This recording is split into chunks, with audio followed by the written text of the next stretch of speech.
ಪ್ರತೀಕಾರ, ಸೇಡು, ಮುಯಿಗೆ ಮುಯಿ, ಹೇಡಿಗಳಂತೆ ನುಸುಳಿ ಭಾರತೀಯರ ಹತ್ಯೆ ಮಾಡಿದವರ ರುಂಡ ಚಂಡಾಡಲು ಭಾರತ ಸರ್ವಸನ್ನದ್ಧವಾಗಿದೆ. ಈಗಾಗಲೇ ಯುದ್ಧ ಫಿಕ್ಸ್ ಅಂತ ಹೇಳಲಾಗ್ತಾ ಇದ್ದು ಇಂಡಿಯನ್ ಆರ್ಮಿ ಸಕಲ ಸಿದ್ಧತೆ ಮಾಡಿಕೊಳ್ತಾ ಇದೆ. ಇದರಿಂದ ಪಾಕಿಸ್ತಾನಕ್ಕೆ ಅಕ್ಷರಶಃ ನಡುಕ ಶುರುವಾಗಿದೆ.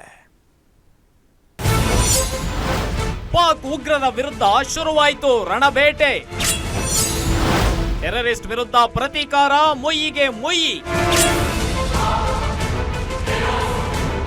ಪಹಲ್ಗಾಮ್ನಲ್ಲಿ ಉಗ್ರರ ದಾಳಿ ನಡೆಸಿದ ಬೆನ್ನಲ್ಲೇ ಭಾರತ ಪ್ರತೀಕಾರಕ್ಕೆ ಮುಂದಾಗಿದೆ. ಸೇಡಿಗೆ ಸೇಡು, ಮುಯಿಗೆ ಮುಯಿ ಎನ್ನುವಂತೆ ಭಾರತ ಸರ್ವಸನ್ನದ್ಧವಾಗಿದೆ. ದಾಳಿಯಾಗ್ತಿದ್ದಂತೆ ಭಾರತೀಯ ಸೇನೆ ಉಗ್ರರ ರಣಬೇಟೆಗೆ ಇಳಿದಿದೆ. ಜಮ್ಮು ಕಾಶ್ಮೀರದಲ್ಲಿ ಗಲ್ಲಿ ಗಲ್ಲಿಯಲ್ಲಿ ಕಾರ್ಯಾಚರಣೆಗೆ ಇಳಿದಿರೋ ಸೇನೆ ಉಗ್ರರನ್ನ ಹುಡುಕಿ ಹುಡುಕಿ ಹೊಡೆದುರುಳಿಸುತ್ತಿದೆ.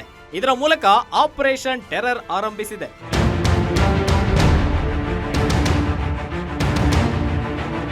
ಇಂದು ಕುಲ್ಗಾಮ್ನಲ್ಲಿ ಸೇನೆ ಕಾರ್ಯಾಚರಣೆ ನಡೆಸಿದ್ದು ಹಲವಾರು ಉಗ್ರರನ್ನ ಸೆದೆಬಡಿದಿದೆ.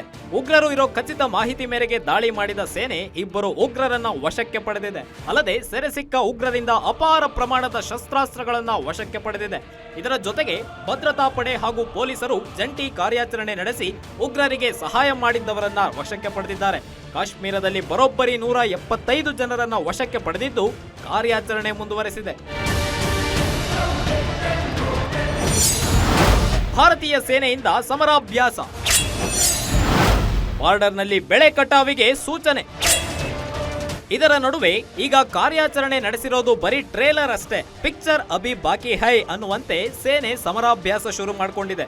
ಇದರಿಂದ ವಿರೋಧಿಗಳಿಗೆ ನಡುಕ ಶುರುವಾಗ್ಬಿಟ್ಟಿದೆ. ಅಲ್ಲದೆ ಅಟಾರಿ ಬಾರ್ಡರ್ನಲ್ಲಿರೋ ರೈತರು 2 ದಿನಗಳಲ್ಲಿ ತಮ್ಮ ತಮ್ಮ ಬೆಳೆಯನ್ನ ಕಟಾವು ಮಾಡಲು ಸೇನಾಧಿಕಾರಿಗಳು ಸೂಚನೆ ನೀಡಿದ್ದಾರೆ ಎನ್ನಲಾಗ್ತಾ ಇದೆ.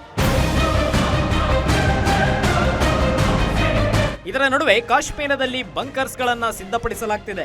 ಯುದ್ಧ ನಡೆದರೆ ಜನರ ಸುರಕ್ಷತೆಗಾಗಿ ಬಂಕರ್ಸ್ ಬೇಕಾಗುತ್ತೆ. ದಾಳಿಯಿಂದ ಬಚಾವಾಗಲು ಜನರು ಬಂಕರ್ಸ್ಗಳಲ್ಲಿ ಆಶ್ರಯ ಪಡೆಯುತ್ತಾರೆ.